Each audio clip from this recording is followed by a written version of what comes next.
Coming up on Mountain News this morning, a bill aiming to help Kentucky's teacher shortage make some progress in the state capitol. And members of the state's transportation cabinet host an event to invite people to learn more about a major parkway expansion happening in our region. Dedicated to Eastern and Southern Kentucky, this is WYMT Mountain News This Morning. Good morning to you. I'm Dakota Makris. It's Wednesday. It's 6 o'clock. Good morning to you.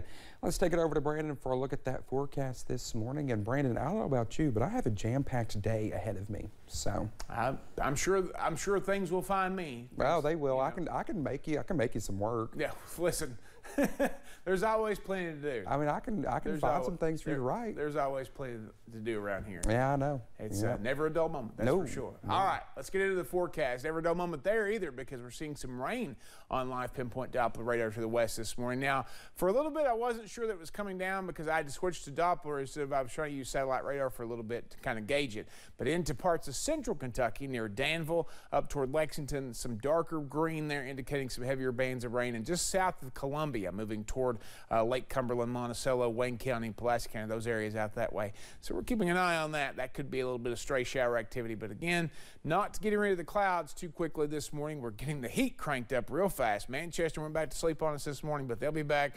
Temperatures in the 50s in many areas there this morning. A couple exceptions. 43 Moorhead, 41 Ashland, 38 Grundy, 40 in Clintwood, 48 Jonesville, and everybody else is in the 50s and 60s this morning. 41 in Ashland. I think I forgot to mention them. So temperatures going up quickly. It's because of this. Southwest winds pulling that warm air into the region. 15-mile-an-hour sustained wind speed right now in Middlesboro, 10 in Monticello, 6 in Moorhead, Hazard 2, 8 in Pikeville and Williamsburg. So it's coming in pretty quickly. 69 Memphis, 66 Huntsville, 68 in Asheville, 60 in St. Louis. It's warmer in St. Louis than it is in Myrtle Beach this morning, so that should tell you something. All right, temperatures in the 30s on the other side of this system, even 40s in the nation's capital this morning. 78. Yes, it is February. Yes, it is going to be a very warm and potentially record-breaking forecast later today. We'll keep you posted on that as we get closer. Dakota? All right, Brendan, thank you. Advocates for housing came with a message for lawmakers in Frankfort Tuesday. Several groups, including people who represent Eastern Kentucky, are pushing for more affordable housing solutions, especially in our region where flooding destroyed thousands of homes. Our Phil Pendleton has more on what was said at the state capitol. That morning of the flood, July 28th. Arnold Weaver has a house to call home now after suffering major losses in the July flood. We were flooded pretty bad. We lost everything we had in the flood, and we're lucky to get ourselves out. He feels fortunate, but he came to Frankfort to speak out for the many who are still feeling the impact of that devastation.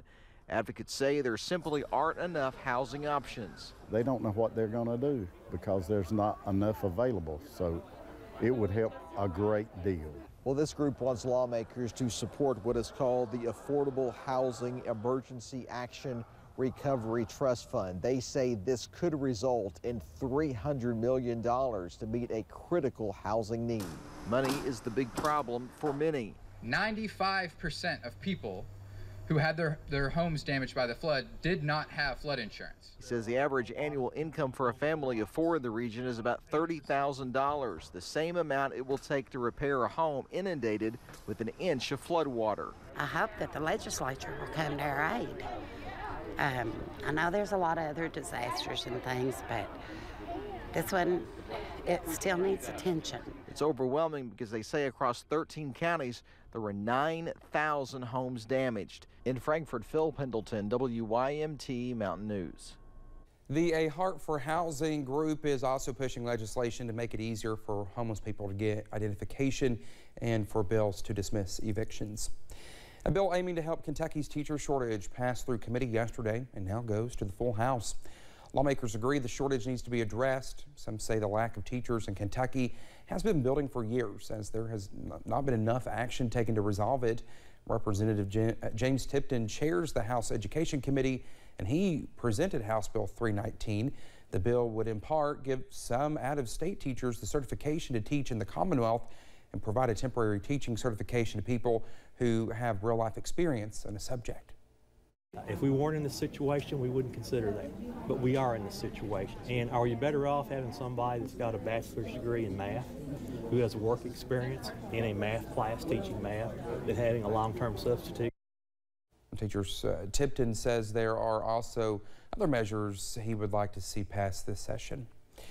Several groups gathered at the state capitol to push for restoring voting rights to felons. The League of Women Voters brought people together to push for legislation restoring rights to vote for 160,000 people. It is in the state constitution that most felons cannot vote. Some saw their rights restored through an executive order from Governor Randy Beshear, but advocates say it needs to be made permanent. They say Kentucky has some of the toughest restrictions keeping people convicted of crimes from casting ballots. It also undermines the fundamental principles of our democracy. It is time for the legislature to take action and empower the people of Kentucky to make a choice about who has the say in our democracy.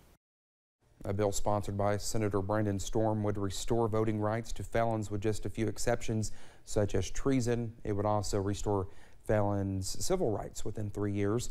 Voters would have to approve it, and it would be placed on the ballot in 2024.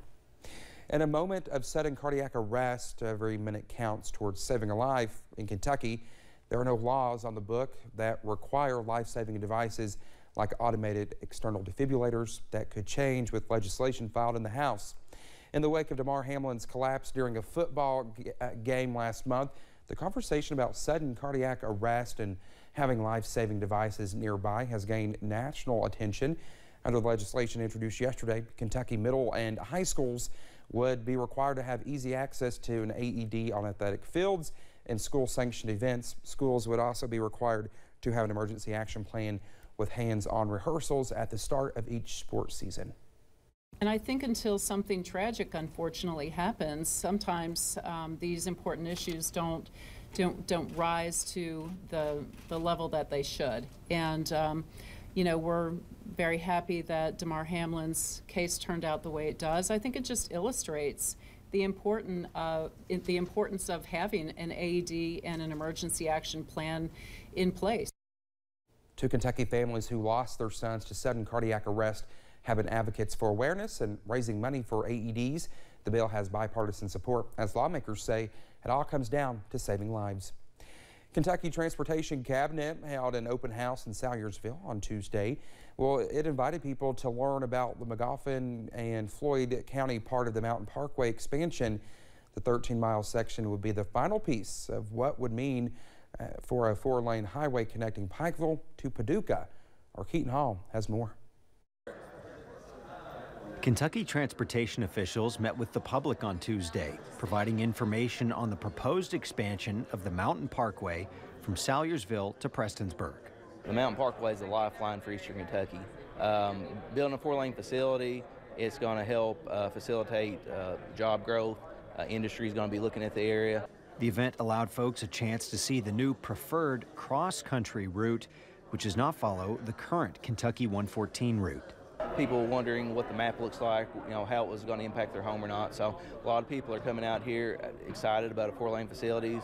Others are coming, you know, a little bit discouraged because it might be impacting their property, but overall it's going to be for the benefit of Eastern Kentucky. John Carty currently lives along the projected route. If it's accepted, he would lose his home of more than 30 years.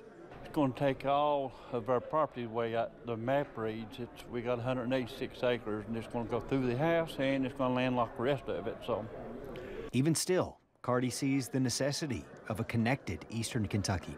You know, it's progress. What you want to do is, you know, we need something in Eastern Kentucky. We need a road in here to get industries down here.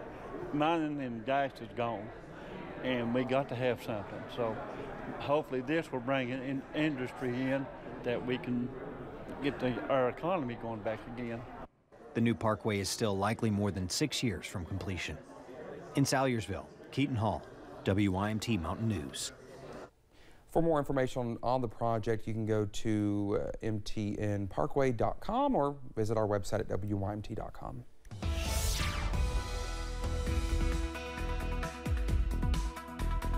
Just after 6:10 here on this Wednesday morning, we're still tracking just a little bit of rain out to our west, so it may be around a little bit longer than expected. Cloud cover should be gone by lunchtime, though, and the rain should follow along with it. But again, maybe a couple of sprinkles out there this morning. Nothing really to slow you down. Maybe a little bit in Knox County, northern Knox County this morning. So just take it easy out there. Temperatures soaring, 65 right now in Monticello, on our way to about 78 later today. 38 Grundy, the other side of the map there on the cold spot. So 38 to 65 is the range this morning. So between an iced coffee and a normal day, maybe a little extra if you're over in Southwest Virginia, but most of us, though, going to heat up pretty quickly as we head deeper into the forecast. If you're grabbing a donut or a bagel or something heading out the door, it's going to be a nice day. Temperatures in the upper 70s with a mix of sun and clouds after lunchtime. Dakota?